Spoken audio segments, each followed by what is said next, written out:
Welcome to another episode of Marketing Tips for Doctors. I'm your host, Dr. Barbara Hales. Today, joining us is Dr. Ben Reinking, a board-certified general pediatrician and pediatric cardiologist. As a master's certified physician development coach and founder of the Developing Doctor, he helps physicians develop the skills, mindset, and resources to achieve their career goals. Welcome, Dr. Rankin. Thank you, Dr. Hales. I'm so excited to be here. Excuse me, and we're excited to have you here as well. Tell me, for the listeners that may not know, what is a physician development coach?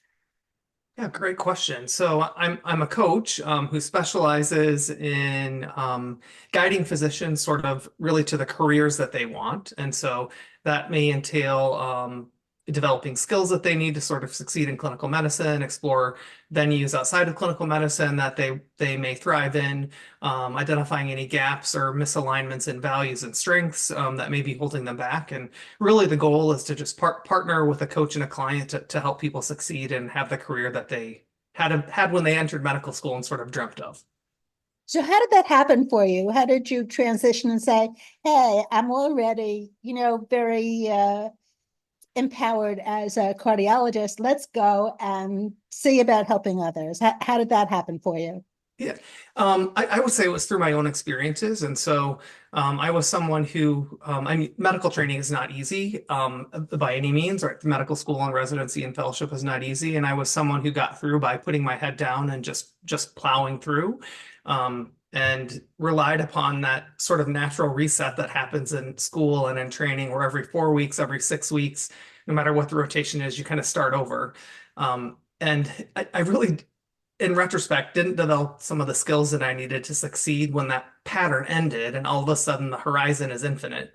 And so I was about 10 years into my clinical career. I've been in academics my whole career, and the wheels just kind of fell off the cart for various reasons. My clinical team had a big shift, and suddenly a lot of the colleagues that I'd relied upon for support and camaraderie left. In my personal life, my parents both had illnesses at the same time, and so I was supporting them sort of directly and indirectly at times. And one of the options for people when they enter struggles, especially in academics, is you look for greener grass elsewhere, look for greener pastures. And my family had just built a home in our community, and leaving wasn't an option for us. And so I used the same tactic of putting my head down and plowing through, and it didn't work.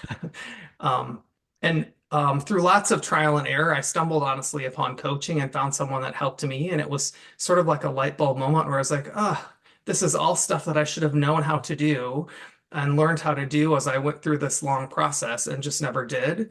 Um, and so originally thought that I would use coaching skills in my academic career and working with students and residents and fellows, and then branched off and decided to start a business. How are your parents now?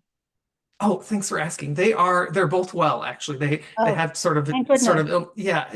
One was a car accident, the other was a temporary illness, and they both recovered and are doing well. Thank you. Oh, I'm glad to hear that. Are you seeing patients now, or are you totally devoted to helping others? Well, I guess I'm totally devoted to helping others in my clinical practice and in coaching. And so I'm primarily still a clinician. I work about 90% time and have coaching as a side business. Mhm. Do you work in a hospital setting, or do you have your own practice? I work at an academic medical center, so I'm a university employee, so hospital setting. Oh, that's very exciting. So, how has it been for you in terms of coaching physicians? Do you find that they are eager to embrace the process, or do you feel that there's a lot of, you know, uh, backing away, saying, I don't have the time, I'm not interested in this can't help me? Do you find that there's a lot of resistance?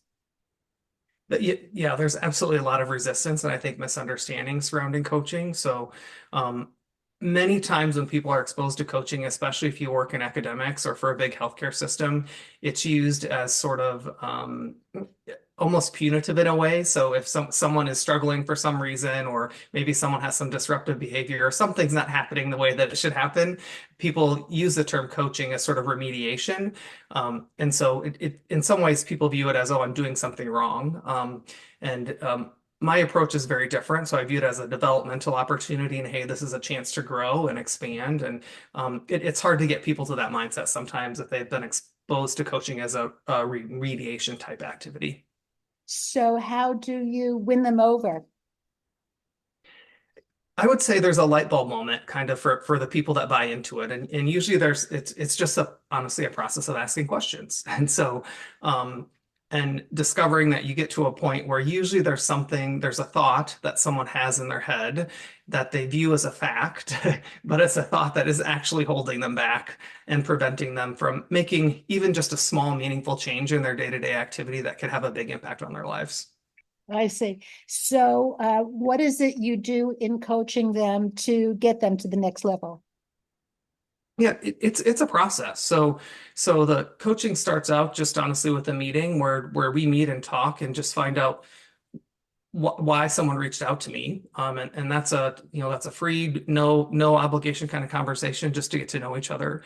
And then if we land on a spot where, yeah, we're two people that want to work together, then there's a process of getting to know each other well. It's a deep dive, looking into why people went into medicine, what is it that they envisioned happening, what is it that really happened, and why is there the gap there? And sometimes it's also where are you now and where is it that you want to go? Why isn't it aligning with sort of your vision? And once we kind of identify those things, so really it's about identifying what's important to them and what their values are and what their why is.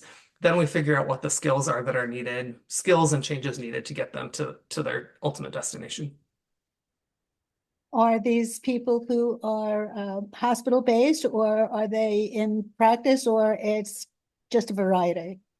Just a variety. I would say, I worked with a few people right out of residency and right out of training, who get into their first full-time job outside of training and realize that, wow, this is very different than I anticipated, and I need to figure out how I can work in this environment. Other people are, 10, 20 years into their careers, and they've been with the same employer or been in their private practice and just need to make a change and aren't sure how to make that pivot.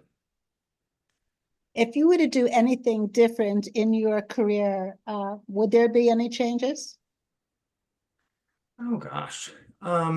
Yeah, absolutely. I think that the first thing, I probably would have asked more questions when I started, not about the medicine. So I think I was always focused on learning how to take care of patients and get the work of being a clinician done.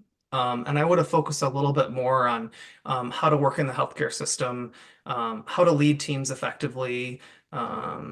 We spend a lot of time learning how to communicate with our patients and deliver bad news to our patients and deal with a patient who's struggling. We don't spend much time learning how to do that with our colleagues. And I wish I would have had those skills earlier in my career.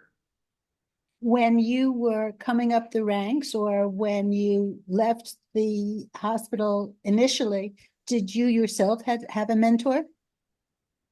I did, yeah, I had several mentors. I had some really good mentors and some mentors that weren't so great. And were any of the coaches there for you in terms of helping you to promote yourself?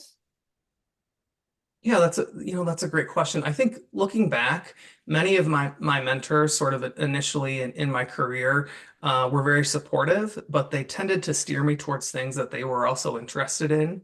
And so it was rare that in fact, I didn't have a mentor who really sat me down and said, now, what is it that you want to do and how do we get you there? It was sort of like, well, this is what I think we should do together. And sometimes I wound up doing things that I really, in retrospect, probably weren't the best for my career, but I did learn from them and they helped me in some way, but probably helped my mentor a little bit more. Well, in those days, there probably was minimal help in or recognition of the need for coaching. I think that's very true. And, I like that you brought up mentoring because the philosophy around mentoring and coaching are very different, I think. So, in a mentoring relationship, really it's the mentor who has the power and who drives the relationship. And in a coaching relationship, it's really the person being coached, who has the power and who drives the direction. And I've tried to take that philosophy actually into my more traditional mentoring roles as well, because I do think it's beneficial to give people free rein to kind of guide their careers. At this point, we'd like to ask if you have 2 or 3 tips that you would give our listeners that they could implement right away. Yeah. Um, yeah, my first tip that I always think of, if you have a thought in your head and you think, I can't do this, or I should do this. I guess we'll start with I can't. I can't do this. My next tip is to say, ask why. And so, is that a fact, or is it just a thought that's in your head, that maybe you learned out of habit, and because it's a habit that you've had for so long to challenge that. So, my first question is to ask why when you run up to a barrier and you're saying, I can't do that. My second tip would be don't be afraid of the pivot. And so sometimes those pivots are big, and it means leaving your job or leaving clinical medicine or doing something entirely different. That is a big, we'll say, disruptive change almost. But many times those things that are different are just little tiny daily changes. So an example of one that I did over the summer was going outside to eat my lunch for 15 minutes rather than sitting in front of my desk and eating lunch. And it's amazing how sometimes those little changes make a big difference in your day. Oh, absolutely. Yeah.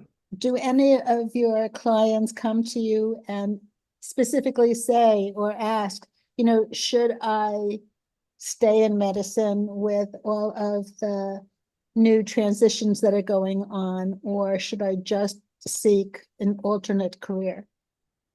I think honestly that that's probably a big question that if it's not directly asked, it's in the background, kind of underlying some of the questions that people are asking. Like, is this the right fit for me?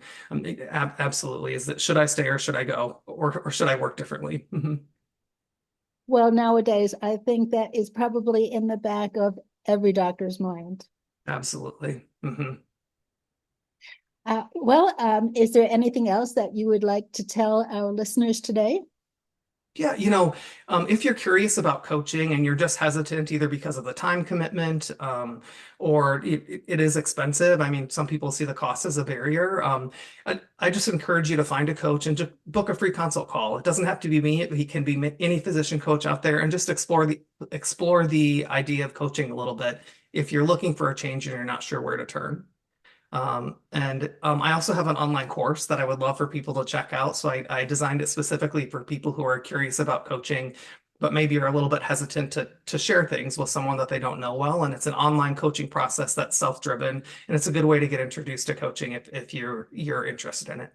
That's great. So, do you have the modules listed online so they know what the course covers?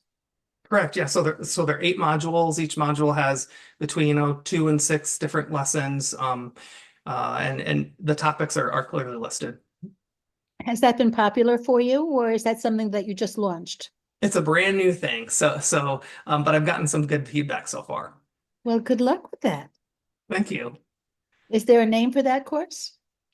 It's Master in Wellness, How to Thrive as a Physician, and you can find it at courses.thedevelopingdoctor.com. Excellent. Well, it was wonderful having you here today. I'm sure my listeners have been at the edge of their seat, gleaning everything that you had to say. Thank you so much, Dr. Hales. I really appreciate you sharing your platform with me, and it's been wonderful. This has been another episode of Marketing Tips for Doctors with your host, Dr. Barbara Hales. Till next time.